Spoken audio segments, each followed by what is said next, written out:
Hello everyone. आज इस video में हम लर्न करेंगे difference between prokaryotic cell and eukaryotic cell और prokaryotic cell versus eukaryotic cell. तो सबसे पहले जो फर्स्ट डिफरेंस है वो है कि इनमें टाइप ऑफ सेल कैसा होता है। तो जो सेल की टाइप है वो प्रोकैरियोटिक सेल में ऑलवेज यूनिसेलुलर, यूनि का मतलब है एक, तो सिंगल सेल होता है। प्रोकैरियोटिक सेल हमेशा सिंगल सेल होता है और eukaryotic cell unicellular and multicellular, मतलब सिंगल सेल भी हो सकता है, मल्टी सेलुलर मतलब एक से ज़्यादा भी हो सकते हैं सेल्स। तो सेकंड डिफरेंस है सेल साइज़। तो जो प्रोकैरियोटिक सेल है उसमें जो सेल का साइज़ है वो काफ़ी छोटा होता है। वो होता है 0.2 micrometre to 2.0 micrometre in diameter.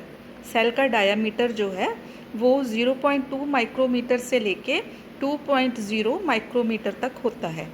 और यूकैरियोटिक सेल में जो सेल का साइज़ है, जहाँ सेल का जो डायामीटर है वो 10 माइक्रोमीटर से लेके 100 माइक्रोमीटर तक होता है। मतलब यूकैरियोटिक सेल बड़ा होता है, प्रोकैरियोटिक सेल छोटा होता है।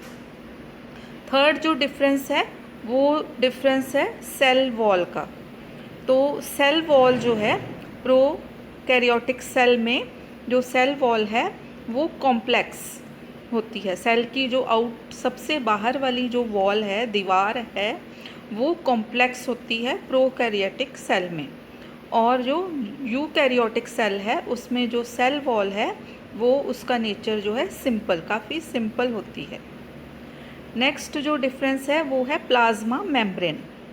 तो प्रोकैरियोटिक सेल की जो प्लाज्मा मेम्ब्रेन है, सेल मेम्ब्रेन जिसको हम कहते हैं या प्लाज्मा मेम्ब्रेन भी कहते हैं, वो सिंगल लेयर होती है, मतलब एक ही लेयर होती है। लेकिन यूकैरियोटिक सेल में जो प्लाज्मा मेम्ब्रेन है या सेल मेम्ब्रेन है वो डबल लेयर होती है और ये double layer lipid by layer, lipids की बनी होती है। नेक्स्ट जो डिफरेंस है वो है साइटोप्लाज्म का। तो साइटोप्लाज्म दोनों ही सेल्स में प्रेजेंट होता है। तो प्रोकैरियोटिक सेल में भी प्रेजेंट होता है और यूकैरियोटिक सेल में भी साइटोप्लाज्म जो है वो प्रेजेंट होता है। नेक्स्ट जो डिफरेंस है वो है सेल ऑर्गेनेलेज। तो सेल ऑर्गेनेलेज जो हैं वो प्रोकैरियोटिक सेल में, सेल के अंदर जो ऑर्गेनेलेज हैं या सेल के अंदर छोटे छोटे ऑर्गन्स जो हैं या मेम्ब्रेन बाउंड ऑर्गेनेलेज जो हैं वो प्रोकैरियोटिक सेल में एब्सेंट होते हैं और यूकैरियोटिक सेल में प्रेजेंट होते हैं। नेक्स्ट जो डिफरेंस है वो है न्यूक्लियस। तो न्यूक्लियस जो है वो प्रोकैरियोटिक सेल में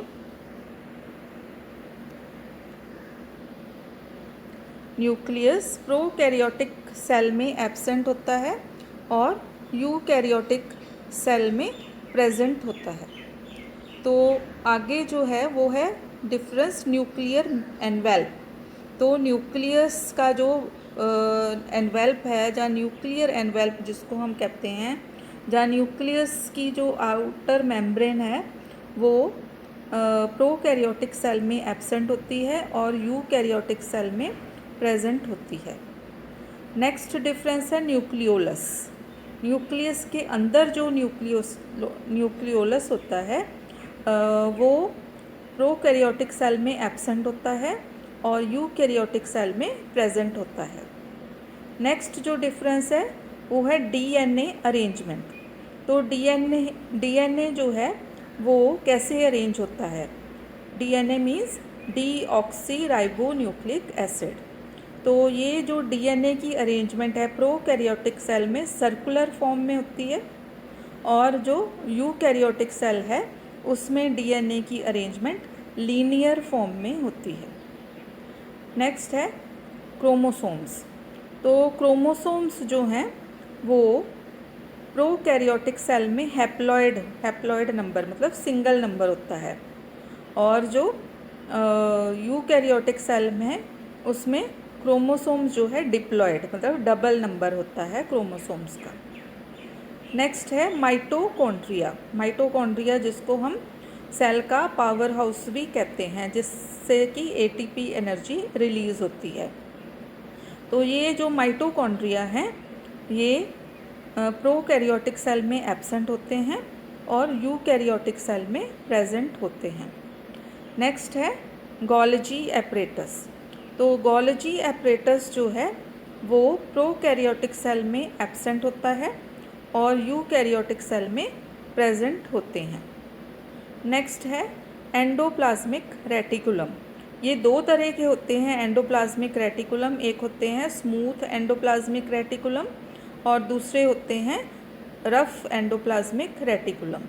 तो ये जो एंडोप्लाज्मिक रेटिकुलम है ये प्रोकैरियोटिक सेल में एब्सेंट होते हैं और यूकैरियोटिक सेल में प्रेजेंट होते हैं। नेक्स्ट है प्लाज्मिड्स।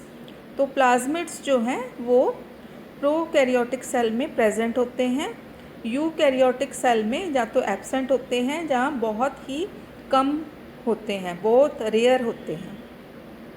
नेक्स्ट है राइबोसोम्स। तो राइबोसोम्स जो हैं वो दोनों में प्रेजेंट होते हैं, प्रोकैरियोटिक सेल यूकैरियोटिक सेल दोनों में प्रेजेंट होते हैं, लेकिन इनका जो साइज़ है वो अलग अलग होता है। तो प्रोकैरियोटिक सेल में राइबोसोम्स का साइज़ जो है काफ़ी छोटा होता है और यूकैरियोटिक सेल में राइबोसोम्स का साइज़ जो है लार्ज होता है। नेक्स्ट है लाइसोसोम्स। लाइसोसोम्स जो हैं प्रोकैरियोटिक सेल में एब्सेंट होते हैं, यूकैरियोटिक सेल में प्रेजेंट होते हैं। Next centrosomes. तो सेंट्रोसोम्स प्रोकैरियोटिक सेल में एब्सेंट होते हैं, यूकैरियोटिक सेल में प्रेजेंट होते हैं। नेक्स्ट है वैक्यूल्स। वैक्यूल्स जो हैं दोनों में प्रेजेंट होते हैं, लेकिन जो प्रोकैरियोटिक सेल है उसमें वैक्यूल्स का साइज़ छोटा होता है और यूकैरियोटिक सेल्स में वैक्यूल्स का साइज़ बड़ा होता है, लार्ज होता है। नेक्स्ट है सेल डिवीज़न दोनों में कैसी होती है। जो प्रोकैरियोटिक सेल है उसमें बाइनरी फिशन के द्वारा जो है, बाइनरी मतलब कि आधे बीच में से आधे जो हैं वो फिशर बन जाता है और उनकी डिवीज़न हो जाती है, बाइनरी फिशन के द्वारा सेल डिवीज़न होती है।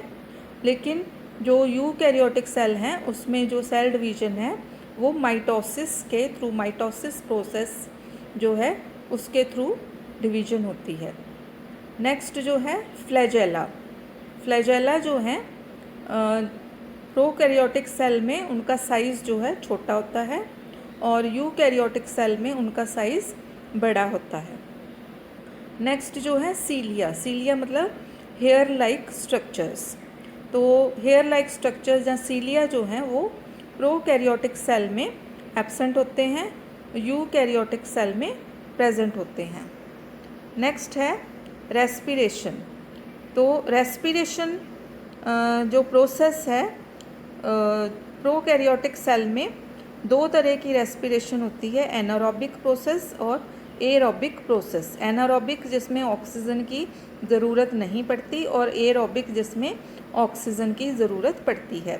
तो ये दोनों ही प्रोसेस के थ्रू प्रोकैरियोटिक सेल में रेस्पिरेशन होती है, लेकिन जो यूकैरियोटिक सेल हैं उसमें एरोबिक प्रोसेस के थ्रू रेस्पिरेशन होती है।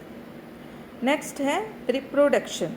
तो सेल की जो रिप्रोडक्शन है वो कैसे होती है।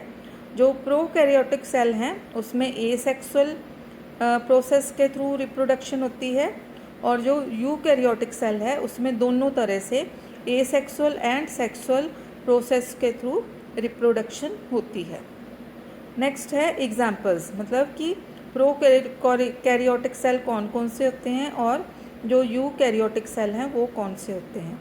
तो प्रोकैरियोटिक जो यूनिसेलुलर सेल्स हैं वो होते हैं बैक्टीरिया एंड आर्किया, और जो यूकैरियोटिक सेल हैं मल्टीसेलुलर भी हो सकते हैं, यूनिसेलुलर भी हो सकते हैं, वो होते हैं plant cell, animal cell, human cell.